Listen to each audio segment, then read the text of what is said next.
Hello and welcome to my review of the Necrons Skorpekh Destroyers from the Warhammer 40,000 INDOMITUS box set. Now there are currently three ways to get hold of these three Skorpekh Destroyers.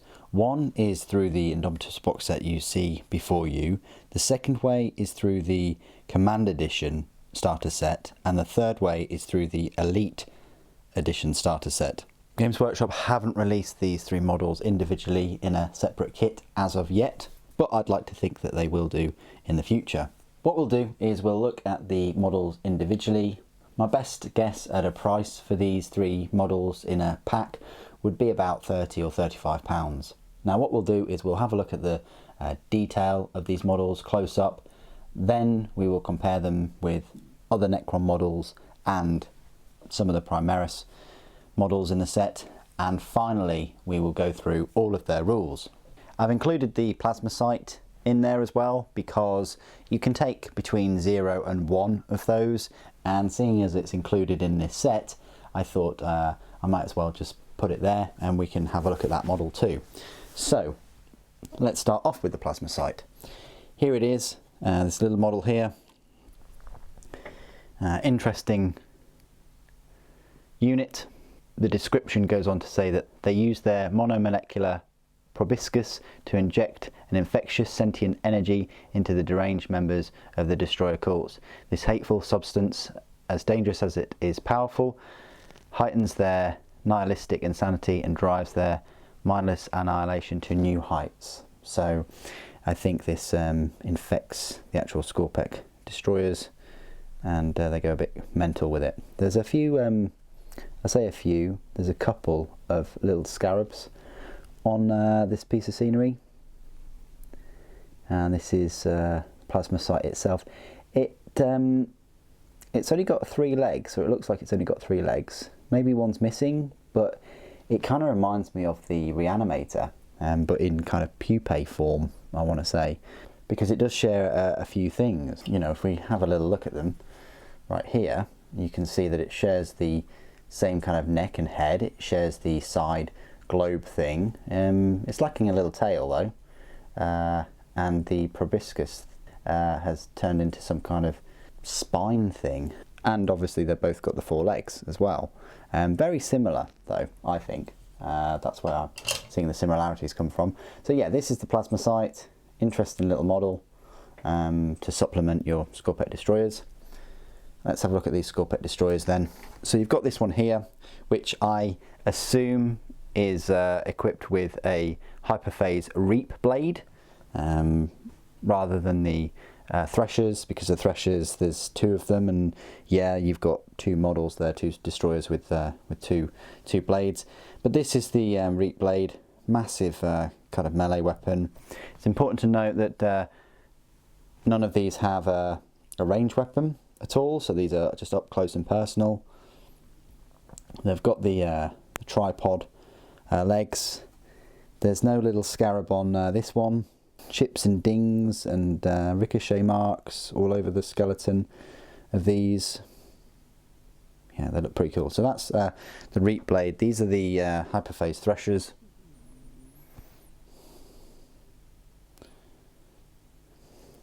This one's got a skull there though, and some of the scenery, again with the tripod, and about to swipe. Got a nice spine. They've all got these spines, but yeah. So that's in more of like an action pose. And then finally this one here. I think he's just done swiping, but again with these Threshers. Seen it base, not much, but there's a couple of rocks that he's perched on or touching. So there you go. Nice little models. They remind me so much of the Skorpekh Lord, and they will go well with him. Let's do a few size comparisons while we're at it. So here is the aforementioned Skorpekh Lord. As you can see, they share a load of aesthetics, and although they're not as large as him, they go really well. I'm really chuffed if you've just got these. I mean, the only sort of odd one out is the plasma sight, but you know, you don't have to take it if you don't want to. But you know, just having that floating in the background isn't too bad. but these could really act as bodyguards for him. Not that he needs bodyguards, but just another layer or wall to get through to meet him, I guess. So yeah, they're smaller than Skorpekh Lord, but they are taller than the Overlord. Just about. I mean, the Overlord's quite tall, so they're taller than the Overlord, obviously taller than a normal warrior by a fair bit. And then the Canoptek Reanimator is taller than all of them because it is the tallest model in the set. But I just thought I'd draw that comparison with these medium to large size models. I'd probably say they're medium, and the Skorpekh Lord I'd say is a large one. So compared to the Primaris offerings, I mean, the Blade Guard would be a great unit to go up against them because they can really damage their 3+ saves, and likewise so can the Skorpekh Destroyers.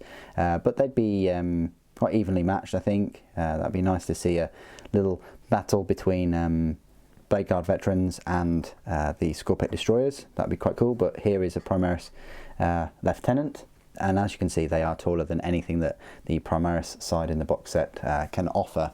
Primaris, they don't have anything like the Reanimator or the Skorpekh Lord. They don't have like a Dreadnought or a tank. It is mainly infantry and 3 bikes. And the final size comparison I'd like to make is just with the 3 models I usually use, which is normal Space Marine, sort of Legacy Space Marine, Slight Marbo and Primaris. And as you can see right there, they are much taller than a Legacy Space Marine. As we saw with the Blade Guard Lieutenant, they're going to be taller than your standard Primaris, and obviously much bigger than Imperial Guard, I say, or Sly Marbo. So they're pretty imposing figures. They're bigger and bulkier than Terminators, so they're an excellent addition to Necrons.